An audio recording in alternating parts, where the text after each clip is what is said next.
AAC R4 through 28 1101F emphasizes the importance of representation and compensation consent. A licensee must obtain prior written consent from all parties before representing more than one party in the same transaction. This ensures that all clients are aware of potential conflicts and have agreed to the arrangement before proceeding. The rule reinforces ethical practice, transparency, and trust in agency relationships. Under ARS, paragraph 32-2153A2, disciplinary action may be taken against a licensee who acts for more than one party in a transaction without prior written consent from all parties involved. This statute protects clients from undisclosed dual agency situations that could lead to divided loyalties or misrepresentation. The real estate commissioner can suspend, revoke, or impose penalties if a licensee violates this fundamental duty. OAC R4 28 1101G deals with compensation from a transaction, requiring that licensees receive payment only through their employing broker unless otherwise permitted by law. This ensures accountability, transparency in commission handling, and proper record keeping for compliance with ADRI regulations. Compensation may come from only one party, unless full written disclosure and consent are obtained from everyone involved. This maintains financial integrity and prevents hidden incentives that could influence representation. AAC R4 28 1101H addresses competence,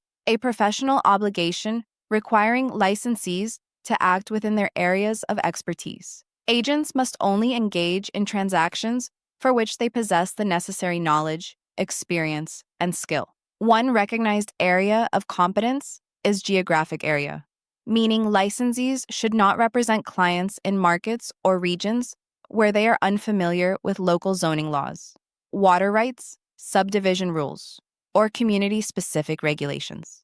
For instance, an agent who normally sells in Phoenix should not list rural land in Prescott without adequate research or referral, as this could violate their duty of competence. AAC R4 28 1102 governs property negotiations and specifies that a licensee must conduct negotiations through the client's broker, not directly with a principal represented by another broker, unless authorized to do so. This rule maintains professional boundaries and ensures proper supervision, record keeping, and ethical communication between brokerages.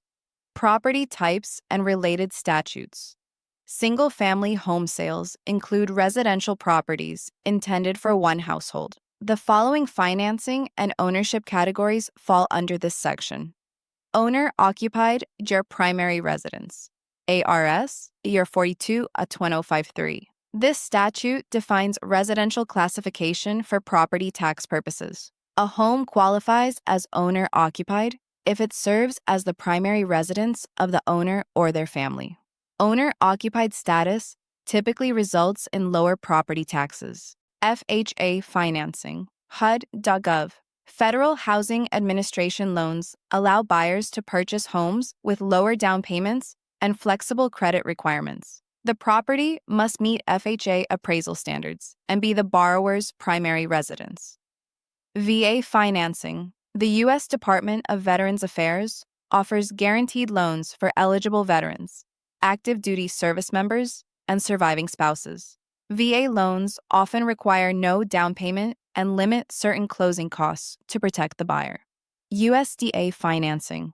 rd.usda.gov. The U.S. Department of Agriculture provides zero-down loans for homes in designated rural areas, targeting low to moderate income buyers. The property must meet specific rural and income eligibility standards.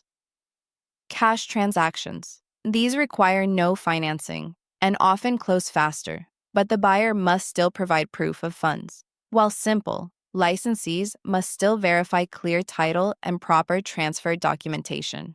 Seller carryback loans. In this arrangement, the seller acts as the lender, financing part or all of the purchase. Terms must be clearly documented in a promissory note and deed of trust. Disclosure of all financing terms is essential to protect both parties. Wraparound mortgages, wraps, a form of seller financing where the new loan wraps around the existing mortgage. The buyer makes payments to the seller, who continues paying the original loan. This must be handled carefully to avoid due on sale clause violations. Assignments. A buyer may assign their contractual rights to another party before closing, typically with the seller's consent. Assignments are common in investment or wholesale real estate transactions, but agents must ensure compliance with disclosure and ethical requirements.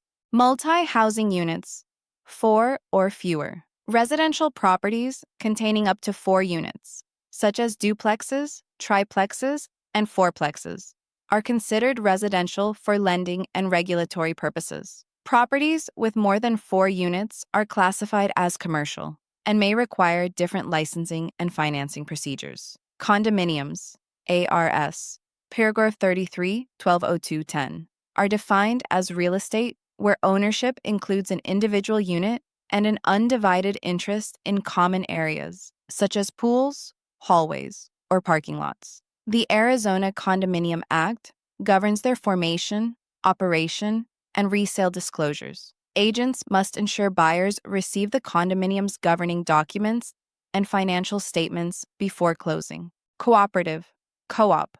Housing is a distinct form of ownership where residents do not own individual units. Instead, they own shares in a corporation that holds title to the entire property. Ownership of shares grants the right to occupy a specific unit under a proprietary lease. Co-ops often have stricter approval requirements and monthly fees that include property taxes, maintenance, and financing obligations shared among members.